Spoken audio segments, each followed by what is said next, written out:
नमस्कार दोस्तों, कैसे आप सभी लोग। उम्मीद करता हूँ सभी लोग बढ़िया होंगे, फर्स्ट क्लास होंगे। तो देखो आज का टॉपिक हमारे पास है कंडीशन फॉर लाइट एम्प्लीफिकेशन। तो लेज़र फिजिक्स हम पढ़ रहे हैं जैसा आप सभी जानते हैं। तो देखो टॉपिक स्टार्ट होने से पहले मैं आपको बता देना चाहता हूँ, देखो लगभग 83% लोग देख रहे हैं, लेकिन उन्होंने सब्सक्राइब बिल्कुल भी नहीं किया हुआ है, ठीक है ना। तो कोई यदि ऐसे चीज़ें चलेंगी तो चैनल बीच में रुक जाएगा और मैं अपना पूरा फोकस चैनल की बजाय अपना जो है वो बचा हुआ समय अपनी रिसर्च पर दूंगा, ठीक है ना।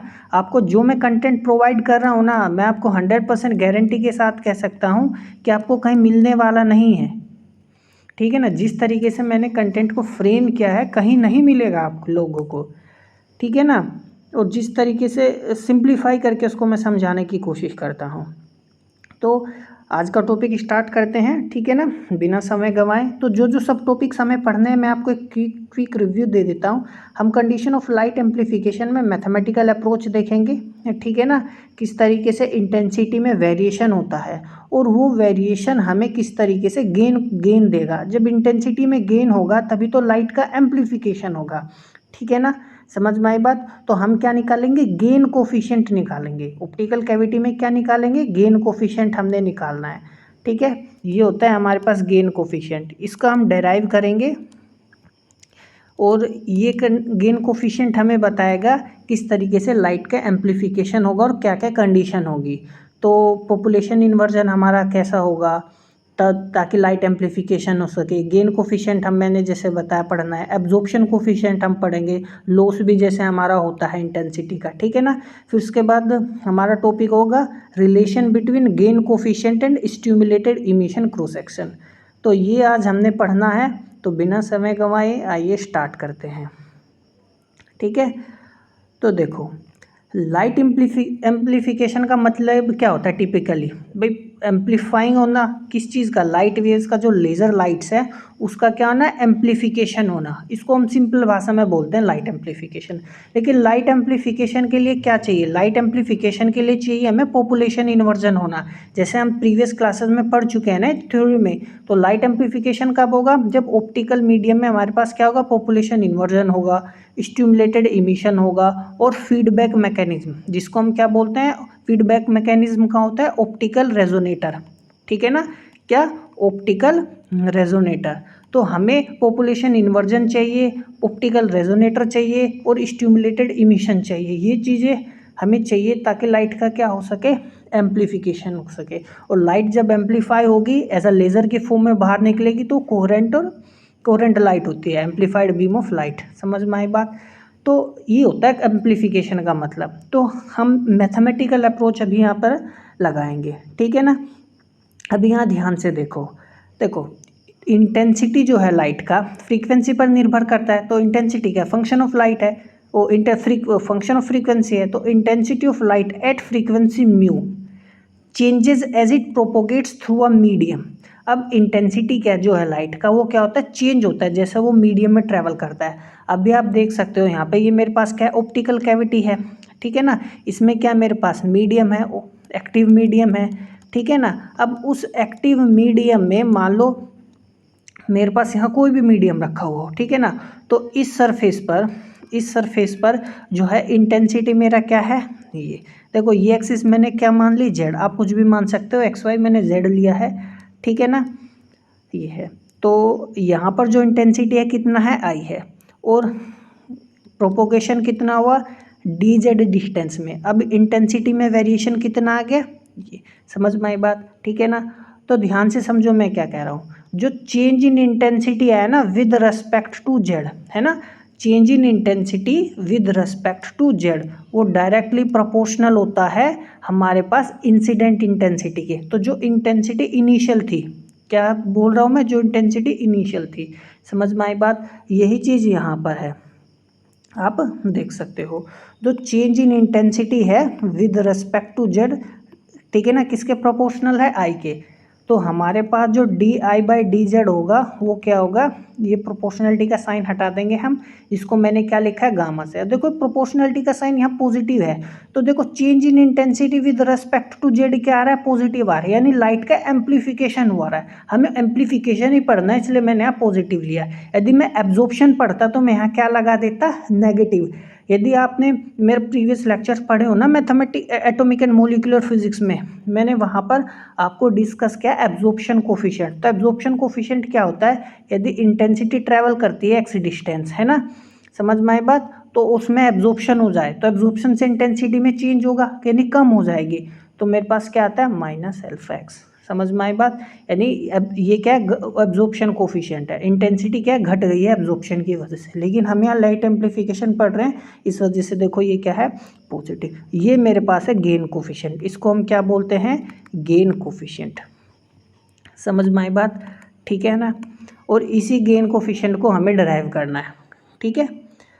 तो ये है, आगे पढ़ते हैं। अब एक तो ये गेन कोफिशिएंट हमने यहाँ से निकाल, चेंज इन इंटेंसिटी है। अब change in intensity due to stimulated emission and absorption. अब स्टिमुलेटेड इमिशन और स्टिमुलेटेड एब्जॉर्प्शन की वजह से जो इंटेंसिटी में चेंज आएगा वो क्या होगा। अब इस चीज़ को यहाँ पे ध्यान से आपको समझना है। तो change in intensity with respect to Z मेरे पास क्या आएगा, एच म्यू, और ये क्या होता है, रेट ऑफ एब्जॉर्प्शन। ये रेट ऑफ स्टिमुलेटेड इमिशन है और ये रेट ऑफ स्टिमुलेटेड एब्जॉर्प्शन है। अब सोचोगे ये आया कहाँ से, ये क्यों लिखा, अभी मैं आपको समझाता हूँ ये आया कहाँ से और हमने क्यों लिखा। अब ध्यान से समझना इस बात को। देखो स्टिमुलेटेड इमिशन ज़्यादा होना चाहिए, किससे, एब्जॉर्प्शन से, तभी तो मेरे पास लाइट का एम्प्लीफिकेशन होगा। समझ में आई बात। अब देखो ये आई, ये फॉर्म जो है आई कहाँ से, अब ध्यान से देखो, मेरे पास बेसिकली क्या होता है, इंटेंसिटी बेसिकली एनर्जी अपॉन में एरिया इंटू में टाइम ही तो होता है, ठीक है ना। अब मैं एनर्जी को क्या लिख सकता हूँ, देखो एक फोटोन में मेरे पास एन फोटोन है, तो मैं क्या लिखूंगा, एन एच म्यू। एक फोटोन का एनर्जी एच म्यू होता है, तो एन फोटोन का एन एच म्यू हो गया, ठीक है ना। अब देखो दूसरा वॉल्यूम क्या होती है, वॉल्यूम को मैं एरिया इंटू में लेंथ लिख सकता हूँ, ठीक है ना। ये एरिया है तो इसका मैं क्या लिख सकता हूँ, वॉल्यूम अपॉन में लेंथ, एल ऊपर चला गया और ये मेरे पास ये टी। तो इस फॉर्मूले को मैंने यहाँ पे ऐसे लिख लिया। अभी ध्यान से देखना, मैं इंटेंसिटी अपॉन में एल लिख लिया, समझ में आई बात, ठीक है। और मेरे पास सिंपली बचा क्या, मेरे पास यही तो बचा। देखो ये क्या है, number of transitions per unit volume per unit time ही तो रेट ऑफ एब्जॉर्प्शन या रेट ऑफ स्टिमुलेटेड इमिशन होता है। समझ में आया मैंने क्या कहा, number of transitions per unit volume per unit time ही क्या होता है, रेट होता है। यदि मैं इमिशन की बात करूंगा तो स्टिमुलेटेड इमिशन हो जाएगा, एब्जॉर्प्शन की बात करूंगा तो स्टिमुलेटेड एब्जॉर्प्शन हो जाएगा। तो ये तो मेरे पास रेट आ गया, ठीक है ना, जिसको हम गामा फंक्शन से भी लिखते हैं। और ये मेरे पास क्या आ गया, एच म्यू, ये क्या हो गया मेरे पास एच म्यू, और ये क्या इंटेंसिटी अपॉन में लेंथ। तो लेकिन मैं स्मॉल चेंज की बात करूंगा तो चेंज इन क्या लिखना पड़ेगा, D I by D Z लिखना पड़ेगा। समझ में आया फॉर्मूला कैसे बनाए कि क्यों लिखा गया है, ठीक है ना, ये चीज़ है। तो मेरे पास नेट चेंज जो आएगा इंटेंसिटी में, स्टिमुलेटेड इमिशन ज़्यादा होना चाहिए, ठीक है ना, 2:1 देखो, ठीक है। तो ये चीज़ है। अब ध्यान से देखो, फॉर नियरली मोनोक्रोमेटिक रेडिएशन, जो नियरली मोनोक्रोमेटिक रेडिएशन के लिए मतलब जो हम फोटोन डेंसिटी इंसिडेंट करते हैं तभी तो स्टिमुलेटेड इमिशन और स्टिमुलेटेड एब्जॉर्प्शन होता है ना।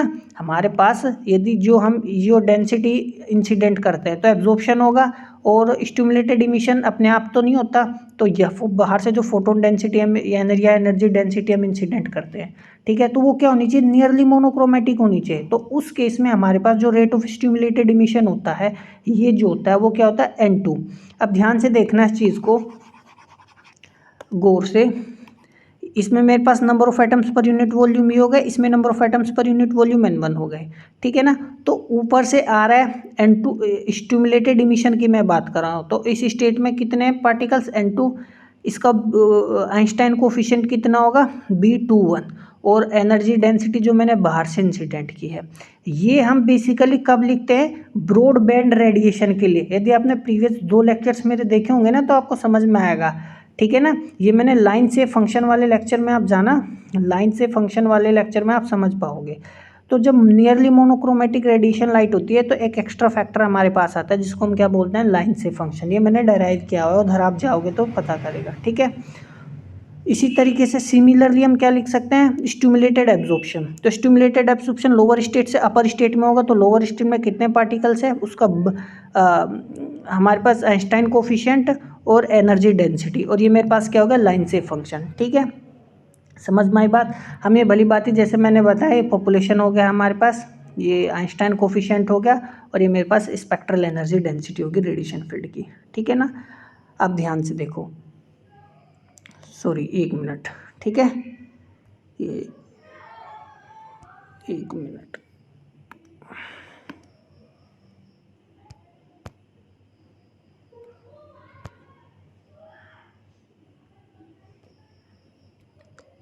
हाँ, अब ध्यान से देखो, तो हमने क्या रिलेशन, देखो हम ये जानते हैं, हमने ये चीज़ क्या की है, प्रूव की हुई है। ठीक है ना, अब यदि मेरे पास एक ही स्टेट हो गई, एक ही स्टेट हो गई, तो जो स्टिमुलेटेड मेरे पास आइंस्टाइन कोफिशिएंट होते हैं, दोनों क्या होते हैं, इक्वल होते हैं। क्या होते हैं, दोनों इक्वल होते हैं। कब इक्वल होते हैं, जब ये नॉन डीजेनरेट केस हो। समझ में आया। यदि ये डीजेनरेट केस हो तो क्या होगा, देखो डीजेनरेट केस के लिए कहने का मतलब क्या है, डीजेनरेसी का मतलब होता है, ये कब है, नन डीजेनरेट के लिए। ठीक है ना, और ये कब है, डीजेनरेट के लिए। तो मैं डीजेनरेट के लिए बता रहा हूँ आपको। डीजेनरेसी का मतलब होता है सेम एनर्जी हमारे पास होनी चाहिए। ठीक है ना, और नंबर ऑफ लेवल्स अलग अलग हो। मान लो जैसे ये है, तो इन ये क्या है, 4 लेवल है, इन चारों लेवल का क्या है, एनर्जी सेम है ना। तो इसके लिए G1 का वैल्यू कितना हो जाएगा, 4। समझ में आई बात।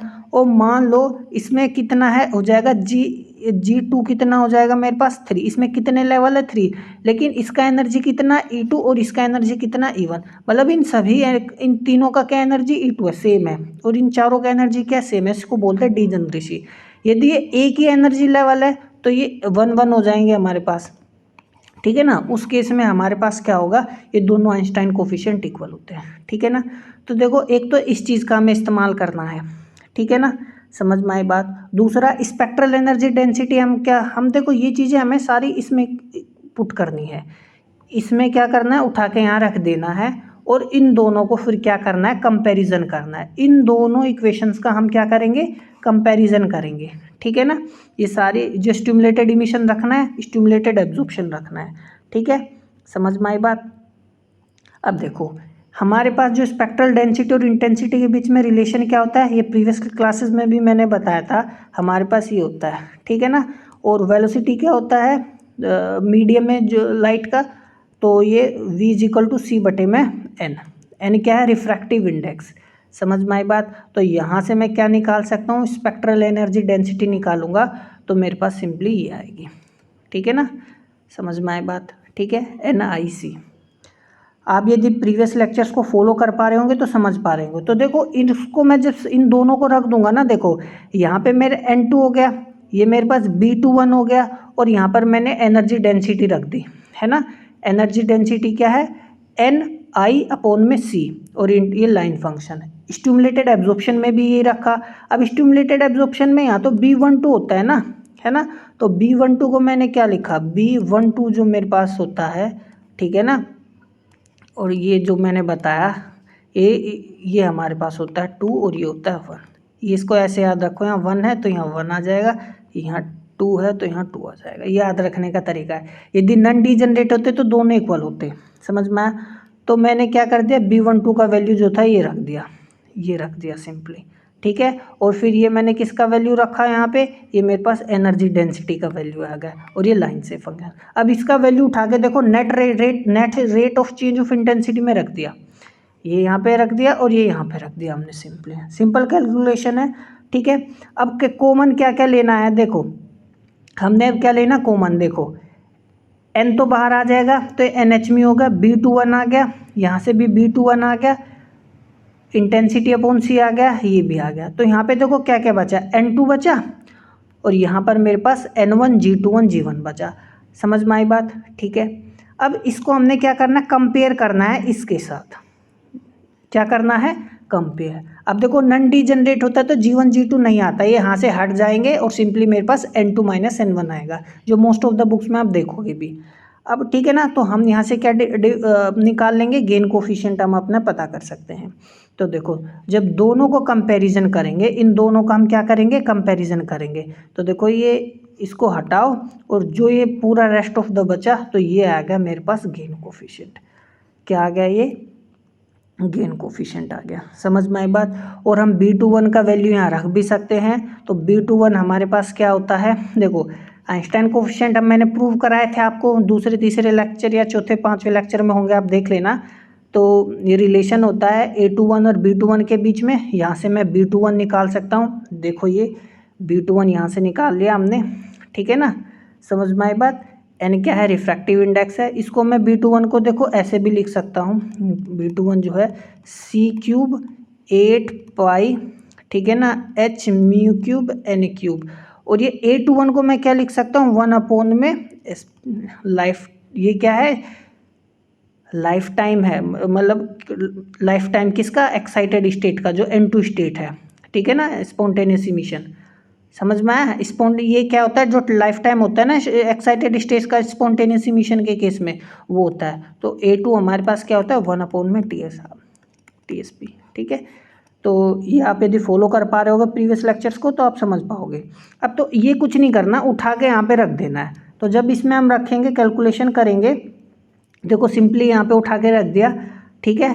तो ये है N से देखो एक N ये कट जाएगा, N² बचेगा। तो 8 पाई म्यू स्क्वायर, देखो एक म्यू है, म्यू क्यूब नीचे है, तो म्यू से एक म्यू कट जाएगा। तो सिंपली हमारे पास ये बचेगा। तो ये हमारे पास क्या है, गेन कोफिशिएंट का प्रूफ है। अब ये गेन कोफिशिएंट ही हमें बताएगा कि किस तरीके से लाइट का एम्प्लीफिकेशन होगा, ठीक है। C/, में म्यू को हम क्या लिख सकते हैं, लैम्डा। तो देखो A21 को तो देखो TSP लिख दे, जो मैं बता रहा था आपको, ये लिख सकते हैं spontaneous emission life time. C² म्यू² को क्या लिख दिया, लैम्डा। और 8 पाई बचा, 8 पाई, और ये क्या है, N², और ये फंक्शन हो गया लाइन से फंक्शन। तो ये आपको याद रख सकते हो। समझ में आ गई बात, ठीक है। ये है। अब ध्यान से यदि आपको देखो, तो जो मेरे पास ये गेन कोफिशिएंट आया है, तो गेन कोफिशिएंट में दो चीज़ें हैं, एक तो ये है और एक चीज़ ये है। समझ में। पहले मैं डिस्कस करता हूँ इस चीज़ को, कंडीशन फॉर पॉपुलेशन इन्वर्जन। तो ये जो है डेल एन मानेंगे हम, इसको क्या मान लेंगे, लेट डेल एन। इसको पॉपुलेशन इन्वर्जन पैरामीटर भी कहते हैं। तो डेल एन मेरे पास क्या है, N2 - N1 G2/G1। यदि डेल एन पॉजिटिव होगा, है ना, क्या होगा, पॉजिटिव कब होगा, जब ये greater than zero. Greater than zero कहने का मतलब N2 ज़्यादा है। N2 ज़्यादा होने का मतलब यही तो हुआ। तो यानी जब हायर एक्साइटेड स्टेट में पॉपुलेशन ज़्यादा होगी, तभी तो मेरे पास पॉपुलेशन इन्वर्जन होगा। समझ में आए। और यानी एम्प्लीफिकेशन तभी होगा, सीधी सी बात है भाई। ये मेरे पास पॉजिटिव कब आएगा, जब ये पॉजिटिव होगा, तभी तो गेन कोफिशिएंट पॉजिटिव आएगा, तभी तो हम एम्प्लीफिकेशन कह पाएंगे। और एब्जॉर्प्शन होगा, यदि मीडियम में क्या हो जाए, एब्जॉर्प्शन हो जाए। एब्जॉर्प्शन कब होगा, जब गेन नहीं हो रहा है, इसका मतलब यानी ये ज़्यादा हो जाए, ठीक है ना, यानी पॉपुलेशन इन्वर्जन ना हो, यानी ये कंडीशन। समझ में आई बात। तो ये है बात गेन कोफिशिएंट की। तो गेन कोफिशिएंट डिटरमाइन करता है change of light intensity due to stimulated emission and absorption, हम ये जानते हैं। तो गेन कोफिशिएंट हमने अभी अभी यही तो ऊपर प्रूफ किया है, यहाँ पे नीचे N² भी है, रिफ्रैक्टिव इंडेक्स, ध्यान रखना, ठीक है। तो ये हमने अभी अभी ऊपर प्रूव किया है, ठीक है। तो अब हमारे पास देखो इक्वेशन क्या थी, DI/dZ, यही तो है, ठीक है, ये है। तो मैं इसको क्या लिख सकता हूँ, इस इक्वेशन को मैं क्या लिख सकता हूँ, 1/I/dZ is equal to, sorry ये इंटेंसिटी है, ये दोनों साइड में इंटीग्रेट यदि कर दूँ, तो मेरे पास क्या आएगा, ये आएगा, ये कांस्टेंट हो गया, ये Z हो गया। समझ में आई बात, ठीक है ना। इंटीग्रेशन क्या है ना, दोनों साइड। तो यदि मैं I0 से I और ये 0 से Z, तो मेरे पास सिंपली ये क्या आ जाएगा, इतना तो आप कर पाओगे उम्मीद करता हूँ, है ना। इंटीग्रेशन जब करोगे तो सिंपली आपके पास क्या आ जाएगा, ये, ठीक है ना, ये आएगा। कहने का मतलब है हमारे पास ये इक्वेशन, इससे हम क्या क्या इक्वेशन आएगी, ये, है ना। तो amplifies light intensity for gamma greater than zero. स्वाभाविक सी बात है, जब भी ये ग्रेटर देन जीरो होगा, ये हमारे पास ग्रेटर देन जीरो होगा, ये पूरा ग्रेटर देन जीरो होगा, तो ये भी तो ग्रेटर देन जीरो होगा, ठीक है। डिक्रीज कब होगी, ठीक है ना, ये जब ये नेगेटिव हो, समझ में आए, ये क्या हो, नेगेटिव हो। तो ध्यान से देखना इस बात को। एब्जॉर्प्शन कोफिशिएंट हमारे पास कब, देखो यदि मेरे पास गामा जो है ना, ठीक है ना, क्या हो जाए, माइनस के अल्फा हो जाए, ठीक है ना, गामा क्या हो जाए, या हम इसको ऐसे भी समझ सकते हैं। अभी ध्यान से देखो गौर से, अभी मैं इसको अगले एब्जॉर्प्शन कोफिशिएंट में बताता हूँ, ध्यान से देखो। Alpha quantifies how light intensity changes per unit distance in a medium. Absorption coefficient भी सेम चीज़ बताता है, लेकिन ये एब्जॉर्प्शन बताता है हमें, ठीक है ना।